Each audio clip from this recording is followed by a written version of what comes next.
আপনারা চমৎকার একটা ফুল দেখতে পাচ্ছেন। এর বোটানিক্যাল নাম হচ্ছে কপসিয়া ফ্রুটিকোসা। এটা একটা উডি শ্রাব, বিশেষ করে বাগানের সৌন্দর্যের জন্য রোপণ করা হয়।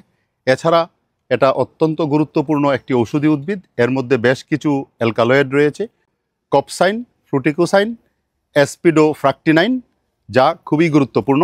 এবং এই অ্যালকালয়েডগুলি মানবদেহের জন্য গুরুত্বপূর্ণ। বিশেষ করে এটা ঔষধি উদ্ভিদ হিসাবেও ব্যবহৃত হয়, স্নায়ুজনিত ব্যাধিতে ব্যবহৃত হয়। সেন্ট্রাল নার্ভাস সিস্টেমের উপর এটার প্রভাব রয়েছে। অ্যান্টিমাইক্রোবিয়াল প্রপার্টিজ রয়েছে এতে। সৌন্দর্যবর্ধক এবং পরিবেশ বান্ধব একটি উদ্ভিদ, যা বাগানে রোপণ করলে বাগানের সৌন্দর্যকে বাড়িয়ে দেয়। এছাড়া এতে যে অ্যালকালয়েডগুলি আছে, এই অ্যালকালয়েডের মাত্রা অতিরিক্ত ব্যবহার হলে বেশ কিছু সমস্যার সৃষ্টি হতে পারে, স্বাস্থ্যগত সমস্যা হতে পারে। এছাড়া খাদ্য এবং ঘরোয়া চিকিৎসায় এটা ব্যবহারের তেমন কোনো গবেষণা হয়নি। সো দ্যাট এটাকে ব্যবহার করতে হলে একজন হার্বালিস্ট এবং বিশেষজ্ঞের পরামর্শ নিয়ে তারপর ব্যবহার করা উচিত।